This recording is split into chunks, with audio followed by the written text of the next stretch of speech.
नमस्कार दोस्तों, स्वागत है आपका राउजिंग स्टोरी क्लब में। यहां हम लेकर आते हैं भारत की पुरानी कथाएं, प्राचीन ज्ञान और दिल को छू लेने वाली कहानियां, धीमी, शांत और भावनात्मक आवाज में आपकी आत्मा तक पहुंचाने के लिए।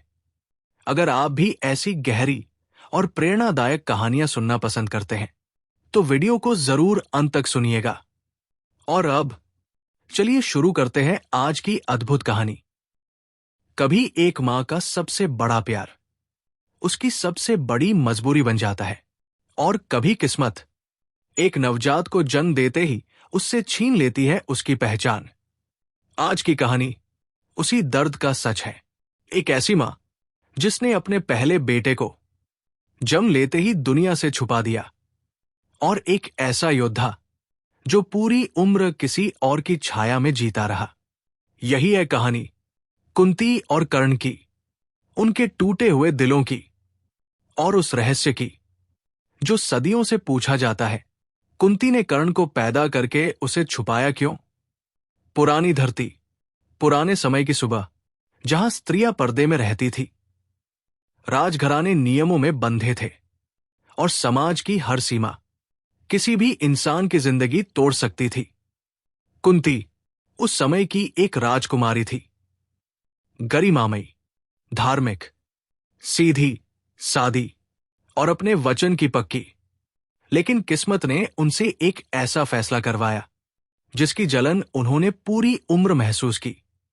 ये कहानी शुरू होती है उनके युवा दिनों से, उन दिनों से जब उन्होंने भूल कर भी नहीं सोचा था कि एक छोटी सी जिज्ञासा उनकी जिंदगी को हमेशा के लिए बदल देगी। कुंती बचपन से ही शांत और सेवा भाव वाली थी। एक बार एक महान ऋषि दुर्वासा उनके महल में आए। सब उनसे डरते थे, उनका क्रोध प्रचंड था, लेकिन कुंती ने उनकी सेवा पूरे मन से की। ऋषि प्रसन्न हुए और उन्होंने कुंती को एक वर दिया। वो वर था, तुम किसी भी देवता का नाम लेकर उन्हें बुला सकती हो और वे तुम्हें पुत्र प्रदान करेंगे। कुंती हैरान थी। वो बच्ची थी, उन्हें वरदान की गहराई का अंदाजा नहीं था, लेकिन मन में एक मासूम जिज्ञासा उठी, क्या ये सच में काम करेगा? यही जिज्ञासा उनकी जिंदगी का सबसे बड़ा मोड़ बन गई। एक सुबह कुंती ने प्रयोग करने की सोची। उन्होंने सूर्यदेव का स्मरण किया, मात्र जिज्ञासा के लिए, न किसी इच्छा के लिए। और अचानक महल का कक्ष तेज प्रकाश से भर गया। सूर्यदेव स्वयं प्रकट हुए। उन्होंने कहा, कुंती, तुम्हारे बुलावे पर मैं आया हूं। तुम्हें एक तेजस्वी पुत्र मिलेगा। कुंती घबरा गई। उन्होंने कहा, मैं विवाहित नहीं हूं, कृपया मुझे क्षमा करें। पर वरदान वापस नहीं हो सकता था। देवता का वचन बदल नहीं सकता था। उनके हाथों में एक नवजात आ चुका था, एक चमकते कवच और कुंडल के साथ, एक दिव्य बालक, एक अद्वितीय आत्मा। वही बालक आगे चलकर कर्ण बना।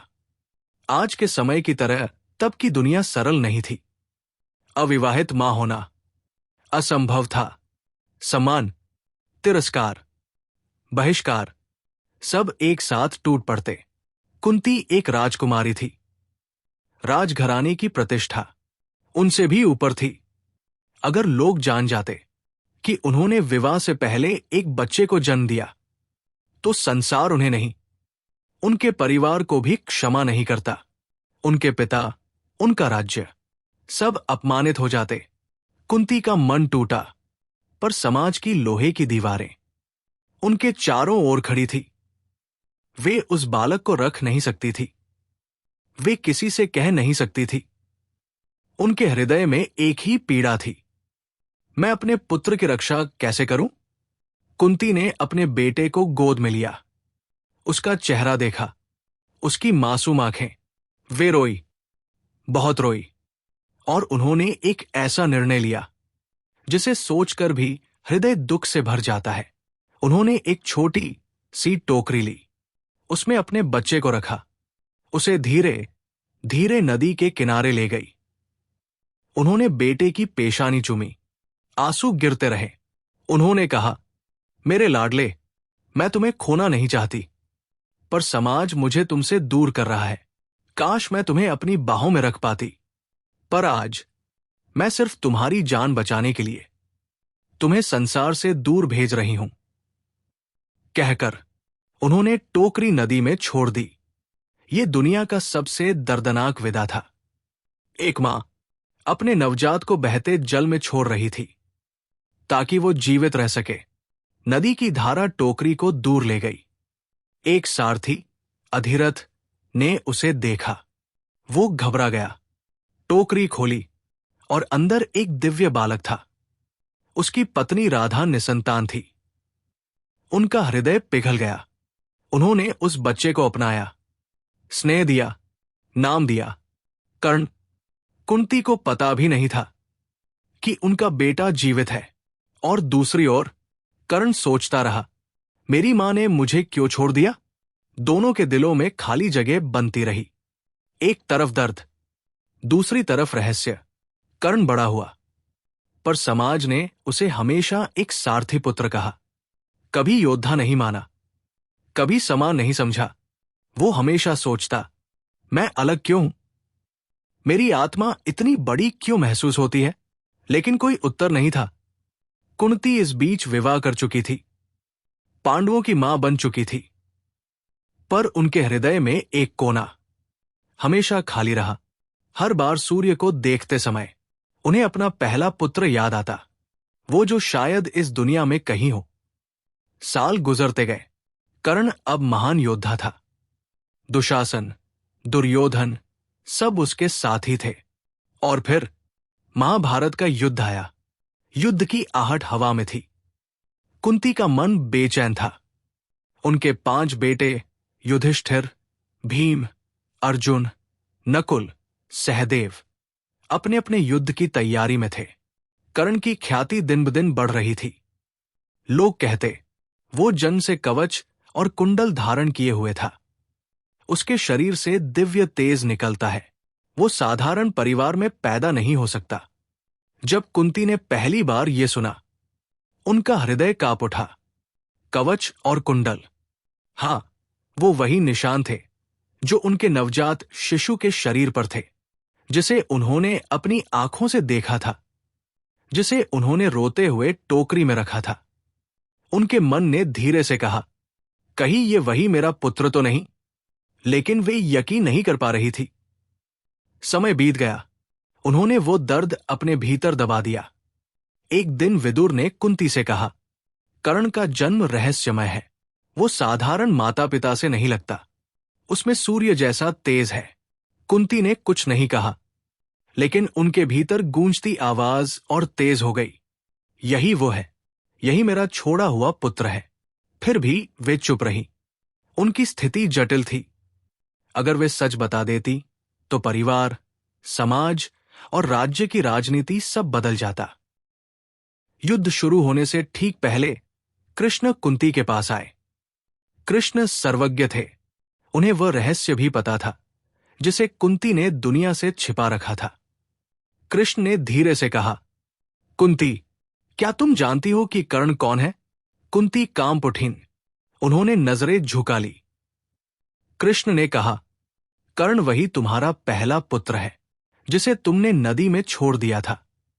वही आज दुर्योधन का सबसे प्रिय मित्र है। वही अर्जुन का सबसे बड़ा प्रतिद्वंद्वी है। कुंती की आंखें भर आई। वर्षों से संजोई पीड़ा अब बाहर निकलने लगी। उन्होंने फूटते हुए पूछा, कृष्ण, तुमने ये कैसे जाना? कृष्ण मुस्कुराए, जिसे संसार नहीं जानता वो भी मैंने जाना है। कर्ण के कवच और कुंडल, उसका जन्म काल और उसका तेज, सब उस बालक से मेल खाते हैं जिसे तुमने छोड़ा था। अब कुंती के सामने कोई संदेह नहीं बचा था। सच साफ था, कर्ण उनका ही पुत्र था। ये जानकर कुंती की दुनिया बदल गई। उन्होंने सोचा, मेरा पुत्र मेरे ही अन्य पुत्रों से लड़ने जा रहा है। क्या वो मुझे मां कहेगा? उनका दिल रो उठा। वर्षों पुरानी अपराधबोध की दीवारें भर भराकर गिर पड़ी। सच जानने के बाद कुंती चुप नहीं रह सकी। उनका मातृत्व जाग उठा। उन्होंने ठान लिया, मैं उससे मिलूंगी, उससे कहूंगी कि वो मेरा बेटा है। कुंती समझ गई, अगर सच्चाई नहीं बताई तो उनका पहला बेटा उनके बाकी बेटों से लड़कर मर सकता है। वे कर्ण के पास गई। कर्ण सूर्यास्त के समय खड़े थे। कुंती ने कांपती आवाज में कहा, कर्ण, तुम मेरे हो। कर्ण चौंक गया, वो रो पड़ा। पूरी उम्र वो उत्तर खोजता रहा था। आज वो मिल गए। कुंती ने सब बताया, वरदान, भ्रांति, समाज का भय, नदी में छोड़ना, हर दर्द। कर्ण ने शांत होकर कहा, माता, मैं आपका हूं, पर मैं दुर्योधन के प्रति अपना वचन नहीं तोड़ सकता। कुंती फिर टूट गई। उन्होंने विनती की, कम से कम मेरे 5 बेटों को बख्श देना। कर्ण मुस्कुराए, एक दारुण मुस्कान। उन्होंने कहा, माता, युद्ध के अंत में आपके 5 पुत्र जीवित रहेंगे, चाहे मैं रहूं या अर्जुन। ये एक ऐसा वचन था जिसे सुनकर पवन भी थम गया। युद्ध के बाद जब कर्ण का अंत हुआ और उसकी जन्म सत्यता सबको पता चली, कुंती के पैरों तले जमीन खिसक गई। उन्होंने रोते हुए कहा, मैंने समाज के डर में अपना सबसे बड़ा रत्न खो दिया। काश उस दिन मैं दुनिया से नहीं, खुद से लड़ती। कहा जाता है, कुंती ने अंतिम सांस तक कर्ण का नाम नहीं भुलाया। वो उनके जीवन का सबसे बड़ा घाव था और सबसे बड़ा प्रेम भी। इस कहानी से पहला सबक, समाज के डर से लिया गया फैसला अक्सर जीवन की सबसे बड़ी गलती बन जाता है। कभी भी भीड़ नहीं, अपना सच चुनो। दूसरा सबक, हर इंसान के भीतर एक अनकही कहानी होती है। कर्ण जैसा महापुरुष भी एक सवाल से टूटता रहा, मेरी असली पहचान क्या है? तीसरा सबक, सत्य देर से भी मिले तो जीवन बदल देता है, पर कभी कभी वो बहुत देर से आता है।